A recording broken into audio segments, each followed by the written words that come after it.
Assalamualaikum warahmatullahi wabarakatuh. Halo, hai, apa kabar Sobat Imajiner? Ya, semoga Anda tetap baik, sehat, dan tentu menikmati kebahagiaan bersama keluarga juga orang-orang di sekitar Anda.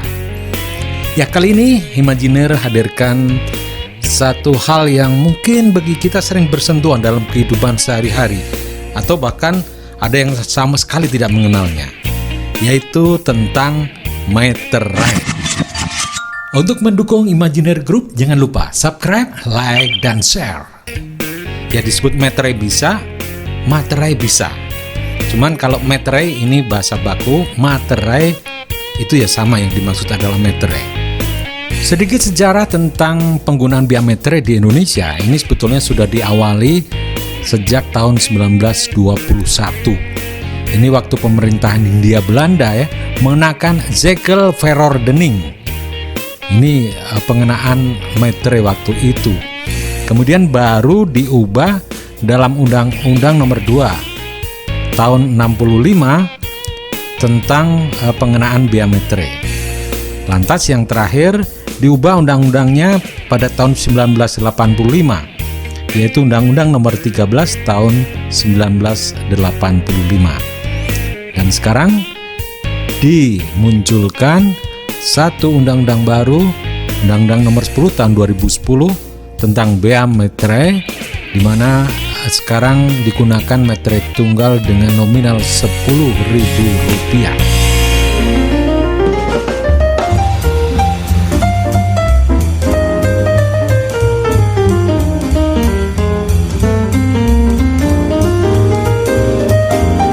Intinya tentang Undang-Undang Nomor 10 tahun 2020 mengenai biometri ini menerapkan satu tarif tunggal biometri, yaitu Rp10.000 dan berlaku Januari 2021.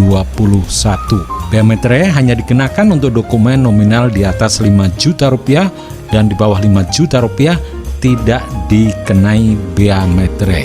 Kemudian satu hal lagi, bahwa sekarang mulai dikenakan juga biometri elektronik atau digital.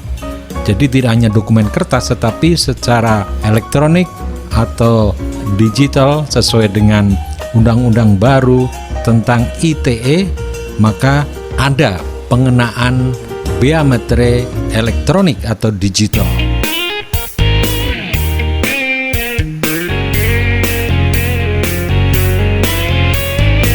Berikut ini kita akan simak bincang-bincang santai yang menyinggung tentang masalah meterai. Jenengan tahu enggak bahwa meterai kita itu sekarang baru? Ya, sepintas informasi. Mulai tentang, Januari ya? Ya, mulai tentang tidak berlakunya meterai dengan nominal 3.000, 6.000, dua macam dulu ya. Bahkan sekarang 10.000 ya. 10.000. Tapi di balik meterai itu yang menjadi bisa ada ceritanya yang cukup panjang itu.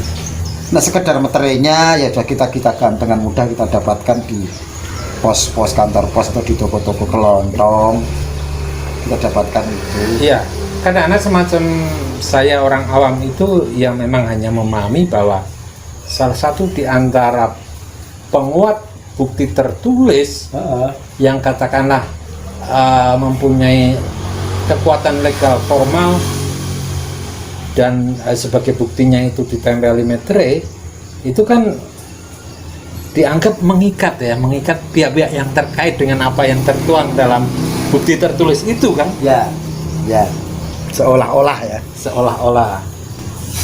Jadi bahasanya gini, menurut saya. Jadi ada memang seolah-olah itu sebuah kepentingan yang besar, tapi tidak substantif. Bahasanya tidak substantif, tidak pada substansi. Sebenarnya substansinya apa sih? Menurut saya, paham saya ini mungkin salah. Itu tadi Anda betul, dengan itu untuk legalitas sebuah ikatan antar manusia, antar kantor, antar pihak terkait dengan ada dalam itu dokumen itu. Tapi sesungguhnya kadang-kadang sudah tidak punya makna apa-apa ketika itu hanya semacam protokoler aja. Iya.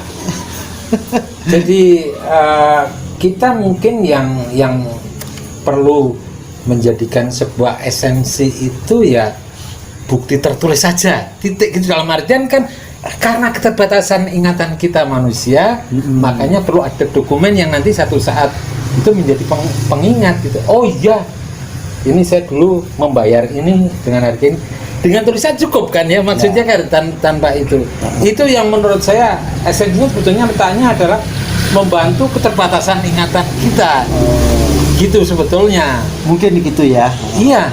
Cuma kadang-kadang kan kemudian dimanfaatkan, bahkan kadang-kadang cenderung satu yang saya katakan tadi itu bentuk-bentuk legalitas untuk seolah-olah untuk mengabsahkan.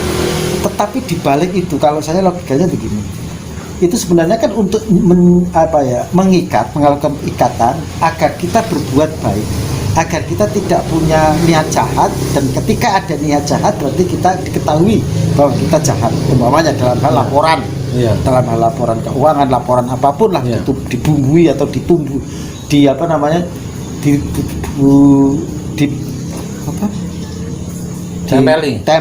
itu. Nah, persoalannya sebenarnya kemudian apakah yang sudah dilaporkan itu adalah sebuah kebenaran atau tidak?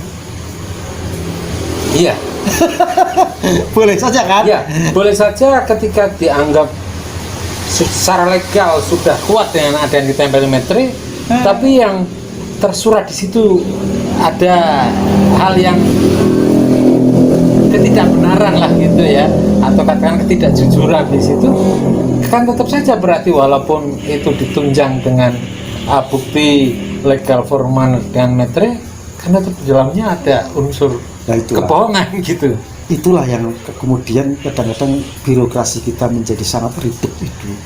Itu kan karena itu banyaknya protokol-protokol lain, banyaknya aturan-aturan yang kemudian menjadikan aturan itu sebagai ilmu tersendiri atau pemahaman tersendiri, yang pada hakikatnya itu kemudian akan memboros-boroskan saja. Harus ada stempelnya, harus ada meterainya, nanti harus ada aduannya. Setelah itu nanti ada kontrol lagi, kontrol oleh pihak-pihak tertentu yang mengawasi soal itu dan seterusnya. Itu pun tidak bisa menjamin bahwa itu adalah sebuah, ini yang kita kadang-kadang khawatir, itu tidak ada jaminan itu sebuah kejujuran yang ada. Iya. Artinya kecolongan-kecolongan yang nggon wong mono bocor iki sih utuh bae, ora kata dipepeti. Iya. Cara kalungane ra. Cuman ya dalam rangka pemenuhan aturan, sehingga minimalnya kalau saya melihat itu ya ada dua sisi, maksudnya sisi yang menjadi pemahaman kita tentang penggunaan semua perangkat-perangkat itu ya, satu sisi identitas, misalnya ini secara administratif diakui sah karena ada satu tanda tangan, kemudian stempel, dan kemudian dibumbui metre. Itu ya karena itu tuntutan aturan, maka itu satu secara identitas. Oh ya, ada fisiknya ini. Ya. Nah, kemudian yang kedua lagi ya di sisi lain, karena metre itu bernilai rupiah, ada nominalnya, berarti pemasukan untuk negara. Itu orang awam minimalnya kan seperti itu, identitas, dan itu tadi pemasukan untuk negara. Ya cukai kan, itu satu bentuk cukai. Iya, betul. Cukai dari segala macam cukai. Cuma sekali lagi menurut saya itu tidak bisa mendisiplinkan orang untuk melakukan sebuah kejujuran. Iya, itu tidak bisa. Cuma yang kita maksudkan sebenarnya kan kapan saat meterai itu ditempelkan? Iya. Apakah setelah perjanjian selesai kemudian menempelkan meterai kemudian saling tanda tangan, atau sebenarnya yang penting materi saya tanda tangan ini kapan? Ki ono aturannya apa ora? Ya nanti. Ya ada jelas ya. Rumit gue. Ya tadi pikiran kita mungkin ya yang rumit itu, tapi saya kira pati-pati ya cara pengalaman bener ah. Pati-pati kuwi dipentingkan ya cek ono pentingi. Sobat Imajiner, sementara sampai di sini dulu jumpa kita. Semoga berkenan adanya, dan insya Allah kita jumpa lagi di kesempatan berikutnya. Wassalamualaikum warahmatullahi wabarakatuh. Imajiner, lugas bersahaja.